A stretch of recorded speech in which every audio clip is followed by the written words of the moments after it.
El cine de horror surge como un experimento para llenar las salas, una especie de rescate y adaptación de leyendas folclóricas, porque siempre hemos contado historias de cuentos de hadas, también historias que nos dan miedo. En la década de los 30, con la llegada del sonido, se comienzan a adaptar los clásicos más famosos, que son Drácula, Frankenstein, El Hombre Lobo, La Momia, Criaturas de la Laguna Negra y otras por el estilo, hasta llegar, por ejemplo, a un personaje creado para el cine, el famosísimo King Kong, que en 1933 se convirtió en el rey de todos los monstruos. El horror ya es un género, ya sigue un planteamiento. Así es como podríamos resumir el origen de este tipo de cine, de este material y de cómo llega hacia las películas. Luego viene uno de los personajes más importantes hasta la fecha, una adaptación falsa de Drácula, la cual se llamó Nosferatu de Murnau. Lo curioso fue que él hizo la película no porque le gustara el horror, sino porque sabía que la novela que quería adaptar tenía muchos lectores, y él, pensando como cineasta, adaptó esta novela.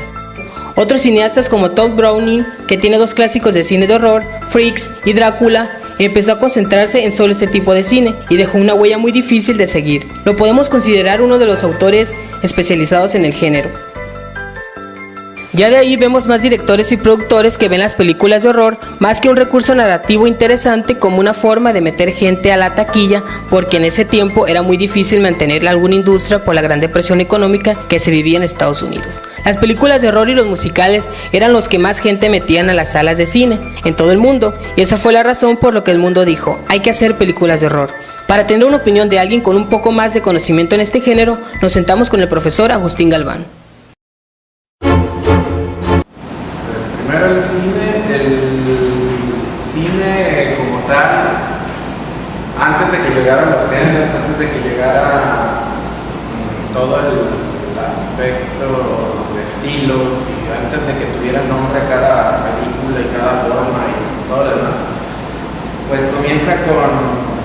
el trabajo de franceses, de ingleses, que comenzaron a desmarcarse del famoso estilo naturalista que tuvieron los primeros ejercicios cinematográficos y que iban en pos más de maravillar a los espectadores con sus propuestas narrativas que de establecer verdaderamente una idea de género narrativo y género cinematográfico. Entonces podría decirse que como parte de ese maravillar a los espectadores, principalmente para ganar recaudación en taquilla, pues muchos de ellos, y voy a poner un nombre sobre la mesa, que fue Georges Méliès, comenzó a realizar trabajos pequeños de 4 o 5 minutos, algunos iban hasta los 3 minutos y 2 minutos, que tenían que ver con apariciones, que tenían que ver con demonios, que le jugaban mal siempre a un personaje que llegaba a un cuarto. Digo, a fin de cuentas estamos hablando de los servicios del cine y estaba muy limitado a los planteamientos narrativos de un solo encuadre en una sola habitación, casi siempre con 1, 2 o 3 personajes solamente. Entonces la típica historia de Méliès en ese sentido era un personaje que llegaba a una habitación, o un personaje que llegaba a una casa, o un personaje que llegaba a algún lugar, y había algo en ese lugar, en esa habitación, en esa casa, que lo hacía quedar mal. Y en muchos de los casos eso era, por ejemplo, un demonio, un fantasma. Pero yo creo que uno de los primeros trabajos de Méliès que plantean todo esto ya en forma, ya con un planteamiento narrativo específico, no nada más para aparecer y desaparecer cosas, fue un cortillo, si mi memoria no me falla, como de 1903, que se le llamó The Revenant, que el término significa el retornado. Y es curioso porque se desmarca, como digo, de esa idea de aparecer, desaparecer cosas y del sorprender al público, porque mínimo ya nos hace un planteamiento narrativo interesante, y es este hombre de edad avanzada que aparentemente quedó viudo, llega a esa habitación que es su recámara, le pide a una de sus ayudantes, a una de sus mucamas, a que lo ayude a cambiarse las ropas de la calle por ropas ya para descansar, y ya no vuelvo a decirlo. Y en ese momento le comienzan a ocurrir cosas típicas de Méliès, como es que una vela que él quería se sienta, después de andar queriendo manosear a la mucama, se sienta para leer el periódico, que también la mucama le trajo, y la vela que estaba en una mesa comienza a moverse de un lugar a otro. Entonces, la primera parte de este pequeño trabajo era básicamente de que el personaje quería estar iluminado por la vela, entonces se movía hacia el otro extremo de la mesa, iba por él, se iba hacia aquel extremo, se regresaba, de repente la vela crecía en tamaño, tal. Pasaban muchas cosas, entre ellas que hacia el final de ese juego quemaba el periódico y él tenía que lanzarlo, y al lanzarlo lo que ocurría es de que el fuego se hace humo, comienza a dejar salir humo, y es ahí donde se demuestra que el personaje que está haciéndole esta triquiñuelas era aparentemente, no queda bien específico eso, era la difunta esposa que lo está castigando por no guardar de duelo y andar toqueteando a las camas. Entonces ahí ya hay un planteamiento narrativo más concreto que los otros, que no eran así como juegos para los espectadores, más o menos de la mitad de los 10, de 1915 a 1920, pues ya comienza en Alemania una tendencia de que mínimo cada director alemán hace una película en la cual retoma un personaje folclórico de alguna leyenda local o de alguna leyenda europea que se conociera y hace su versión cinematográfica. Y ahí surge, por ejemplo, una película como El Golem, que es de las primeras que se hicieron dentro de esta corriente que se le llamó el expresionismo. De ahí surge también el gabinete del Dr. Caligari, que su importancia es, por ejemplo, que no recoge ningún personaje folclórico, sino que crea un personaje ya directo y que a fin de cuentas se ve más como un thriller hacia su parte final que una película de horror. El cenit de esa tendencia que se estaba realizando en Alemania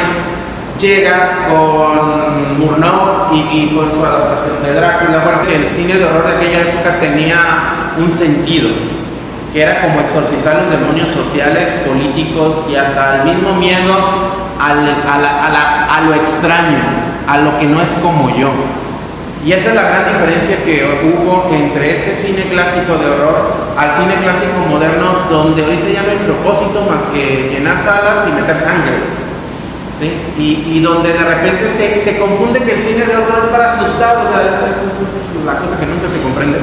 porque el cine de horror nunca ha sido para asustar, o bueno, ni la literatura de horror es para asustar, es básicamente para confrontar al lector o al espectador con lo que verdaderamente es, porque a fin de cuentas la sociedad te impone una forma de comportarte, te impone una forma de cómo debes de ser en una sociedad. Y ahorita, por ejemplo, ya ni los fantasmas son como antes, o sea, los fantasmas eran este recordatorio de no cumpliste con mi petición, así que vengo a hacerte de tu vida un cuadrito, porque a fin de cuentas tú eres el único que me puedes ver. No, ahora los fantasmas hasta matan, entonces como que hemos estado perdiendo el aspecto de dónde queremos, como se diría el recurso, por aventar mucho al gato. Que no sé si lo sepan, pero el recurso de aventar al gato se da en los 20, no, en los 40 y en los 50, que era cuando yo quería hacer un susto fácil en el público. Ustedes lo van a recordar con cualquier película de aquella época. Alguien entra en una habitación oscura o va caminando por una calle y siempre va a pisar un gato y el gato va a salir volando. Y eso era así como, uy, y hasta tiene ese nombre, drop the cat, aventar al gato. Ese era un recurso que a veces se metía ya para que la audiencia brincara. Y ahora las películas es eso, desde que inician hasta que terminan, andan aventando gatos por todos lados literalmente, o sea, ¿para qué? Nada más para